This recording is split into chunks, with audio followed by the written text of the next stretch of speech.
Ayan guys, napaka-perfect. Pick, cook, and eat. Napaka-perfect nito sa aking recipe. Total, hindi na ito mabubuo. So, tatanggalin ko na lang ito. Nung isang buwan pa ako gustong kumain ng ginataang dahon ng sili. Eh, tamang-tama, ako ay maggagata. So, guys, please keep watching until end sa ating vlog, guys. Magluluto po ako ng kalabasa with tulingan and shrimp. Siyempre, ginataan at mayroon tayong tuyo na nabili sa Philippine store. Sobrang expensive na. Grabe. Pero okay lang. Maganda ngayon para hindi tayo madalas kumain ng tuyo. Naging doble haros ang price eh. Ano to siya eh? Sweet chili daw siya. Last year nang tinanim ko is talagang sweet. Tapos ngayon this year, siguro nahawaan siya ng maanghang. Eh wala naman siyang katabing maanghang. Naging maanghang siya. Yan. Habang wala yung aking anak na ayaw ng amoy ng tuyo, magluluto ako ng tuyo. Yan ang aking ampalaya this year. It's not good. Pero okay lang, at least nakapagulay kami kahit paano. So, aking ginataang kalabasa ay mayroong dahon ng ampalaya. So, yun guys. Please keep watching until end. Masarap siya. Hindi siya gaano kapait kapag mayroong gata. Na, ano ba to? Yung kukuberan yung kanyang pagiging mapait kapag mayroong gata. So, perfect siya sa aking nilutuin na ginataang kalabasa. Yan, guys. I think this is enough. So, yan. This is enough. Yan, makagulay din ako ng dahon ng sili. Keep watching. Guys, let's continue. May kalabasa. Steam na po siya. And, skinless shrimp. Wala nang nabibili na may balat. And 1/4 ano siya, tulingan siya guys. Walang nabibili na tulingan dito na katulad sa atin sa Pilipinas, yung buo pa wala. Meron man pero sobrang laki at mahal. 2,800 ganyan, pero sa ano lang 'yon. Ito yung tinatanim ko. Ano lang siya, lapsa na siya, ayaw ko na siyang isama. Kasi ito ay guys ay pang sashimi. Lulutuin ko lang siya. Pang sashimi ang ano na ito, ang tulingan na ito. So guys, please watch until end at magmukbang tayo guys. Nakabili ako ng tuyo. Ang tagal ko nang gustong kumain nung July pa yata. Kaya lang yun nga, mayroon kaming general health check. Eh hindi naman ako napasama. Next year na daw. So mag-ano muna tayo. Kain muna tayo ng tuyo. So, yun. Mag-crave muna tayo paminsan-minsan. Ito siya guys, oh. Ilang peraso lang. Ganito kaliliit guys. Tapos, ang price niya is 390 yen. So, ang palitan ngayon ng yen is, every 100 is 38 peso. 38 plus. So, yun. Kayo nang bahala magkwenta. Joke. So, yan. Tapos, from garden to table. And anyway, ito pala yung pinitas ko kanina. Yan. Bitter gourd leaves, sili leaves, or chili leaves, then sili, then sibuyas. So, yun po yung ating gagamitin sa aking ginataang kalabasa. So, ang main talaga dito is kalabasa. Then, sinamahan ko lang siya ng anik-anik sa garden ko.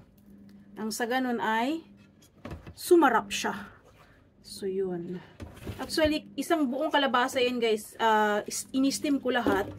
Kasi every time nakakain ako, is para mayroon akong kalabasa. Kaya lang hindi siya naubos. Kaya sabi ko, ay gagataan ko siya. Kasi bigla ako nag-crave ng tuyo. Nakakita kasi ako ng video na may tuyo. Iyan ang mahirap sa akin. Kung ano yun nakikita, gustong kainin. So, yun. Then, first is, atin muna itong ipapaksiw, no? Para, hindi natin siya isasabay na fresh.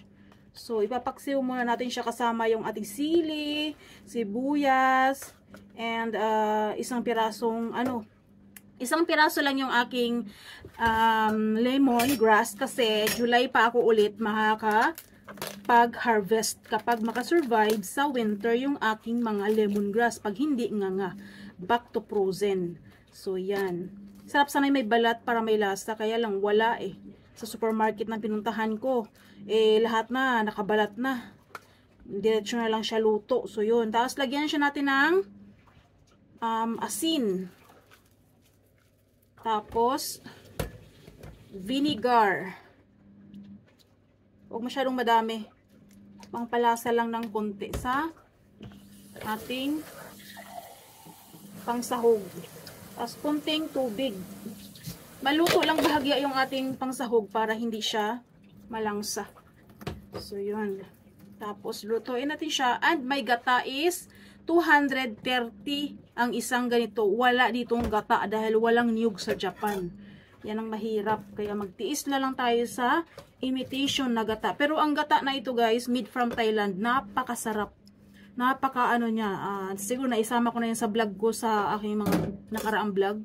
Napaka ano niya, malasa at talagang ramdam mo yung power ng totoong gata. So yun guys, patuloy na tayo sa pagluluto. So yan, papaksiw mo natin siya on this way, no? So ayan na po siya. Bahagya na pong naluto ang ating sahog at on this part, ilalagay na po natin ang ating gata.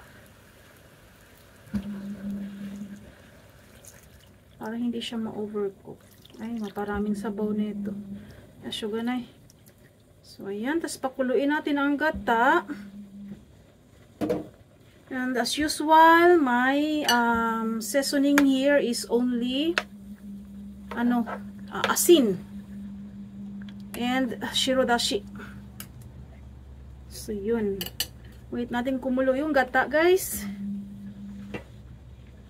And this is it. Ilagay na natin ang kalabasa. Ito ay luto na po, guys. Steam na siya. Then, I will put the chili leaves. Agoy, ang sarap nito. And the other part is dahon ng ampalaya. Gatchang! Dahon ng ampalaya is in the house. So, yun. Ito lang siya kasimple, guys. Simple, delicious, and syempre, masarap. Delicious na nga, masarap pa, no? So, yun. Ang sarap talaga sana ng nung, ano ba yun? Ang tawag doon? Yung may balat na hipon ba? Malasa. So, ayan guys, ito ay ready to serve na po siya. So, ito na po yung ating kahinatnan ng ating luto. At syempre, my favorite. Ano to guys malaking tulingan. Itong, na to. Siguro nasa mga 5 kilo, isang peraso. Tapos, pag hahati-hatiin nila yan, para, hindi ganun kalaki. Tapos, by part nila yan is ibebenta. Bandang tiyan, iba yung price. Tapos bandang tawag doon, bandang likod is iba din ang price. Kasi ibang lasa nun. Ganyan sila magbenta ng isda dito na tulingan or di kaya tuna. Ayan ang ating ampalaya guys. Oh. Ay, sarap. So ito na. Hindi ko na siya i-overcook. At ito ay luto naman ang ating kalabasa. So, asin lang siya guys. Asin at saka yung favorite ko na dashi for seasoning, liquid seasoning. So, until here pala. Kain muna tayo pala. Magluluto pa ako ng tuyo. Oh my God. Keep watching guys. Pasensya na sa aking damit. Sobrang init talaga. As in. Basang-basa yan sa pawis. May towel lang ako sa likod. So, let's eat. Ito na po yung ating ginataan na kalabasa. Kalabasa na mayroong iba't ibang dahon galing sa aking garden.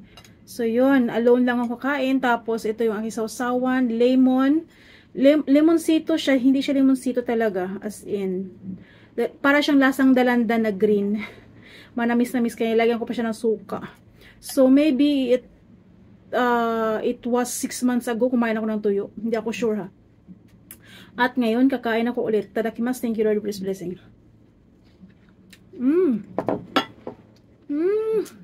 Sarap. Sarap.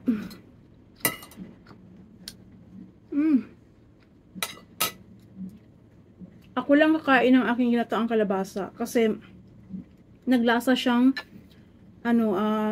dahon ng ampalaya. Kaya hindi kakain ng dalaga ko nito.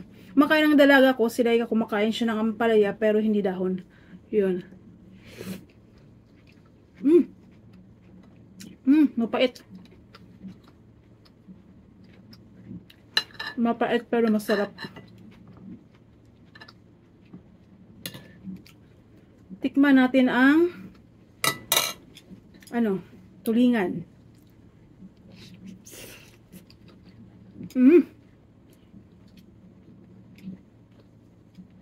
Lasang tulingan. Lasa siyang tulingan.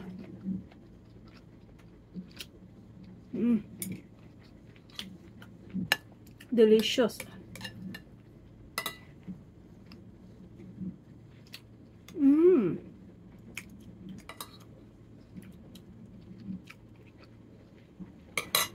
Para siyang tunay na gata, no?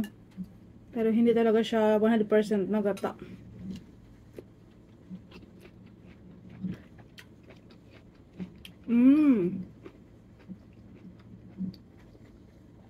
Maanghang siya.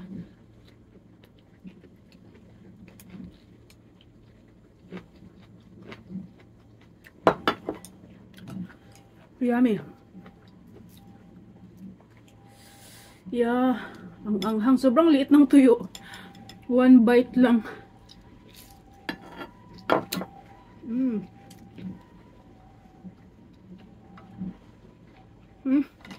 Sarap.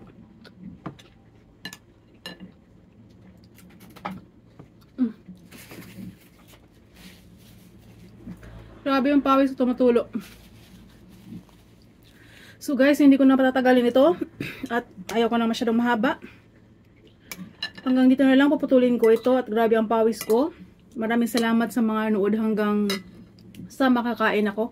At hanggang sa huli, hanggang dito. Thank you so much for watching. Please do like, comment, and subscribe. And please do not skip our ads guys. Ganyan ang pawis dito sa Japong. Grabe oh. Sa Sabado, mag-start na ang officially started na ng autumn. Pero talagang summer na summer pa rin. Grabe. So guys, until here, thanks for watching. Please don't skip our ads guys para sa unang sahod natin medyo malaki-laki ang ating sasahurin at makakapagpa-support thanks tayo sa maraming mga channel. So until here, bye-bye. Sinong craving dyan? Kain tayo guys. Kuha lang.